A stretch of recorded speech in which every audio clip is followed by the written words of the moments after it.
Why are these young Canadians traveling hundreds of miles into the heartland of America? This wasn't a typical summer trip, but a mission with one purpose: to pray and fast for the destiny of their generation. The impact, they believed, could be global. Instead of doing our own thing as a nation, we needed to combine with the United States for something that I believe will have effect not just for the United States, but will actually have effect for the entire Western world. The Canadian youth joined 70,000 people from across North America who journeyed to Titan Stadium in Nashville, Tennessee on July 7, 2007 for the Call, a day of fasting and prayer for the destiny of America. Right now, America is in a crisis on many different levels, spiritually, socially, and the only answer is for God to break in and cause recovery of these different facets of the U.S. society. And there seemed to be no better day for the Call than July 7, 2007, or 07/07/07. This date was chosen because it's a day of marriage. It's a day of covenanting ourselves to the Lord as a nation.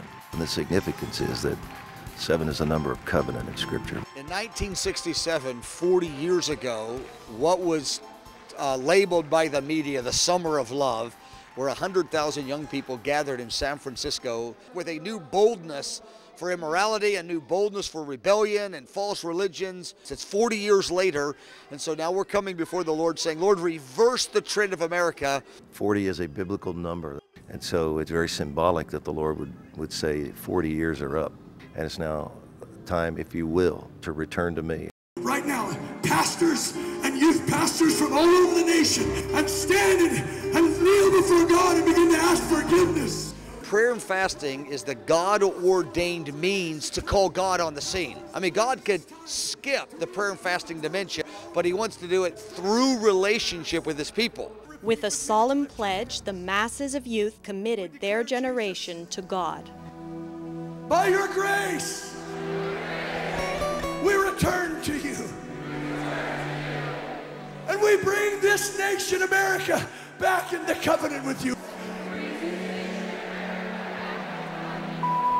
We marry you today. We marry you as a nation. Take America back into your heart, God. 3 young couples chose to make their wedding vows in ceremonies right on the field to symbolize the rededication of their nation to God. Many believe that, like the Summer of Love, the Call may spark a cultural shift with a worldwide impact. It's like as though God drops a pebble down into the big sea of His purposes, and He's just looking for places of beginning. And then from there, there's ripples, even tidal waves go out. This is about shaking the nations. And right in the midst of it was the contingent of Canadians. By standing with their neighbors to intercede for America's future, were the young Canadians stepping into their own destiny as well? We all know that our national destiny is that we will bring healing to the nations. You know, that whole thing in Revelations, that the leaves of the trees are for the healing of the nations, and our flag is the only one with a leaf on it. So we're coming here to fulfill that. Could the heart of a nation be turned back to God in a single day? If so, it may be proof that once again, the times are changing.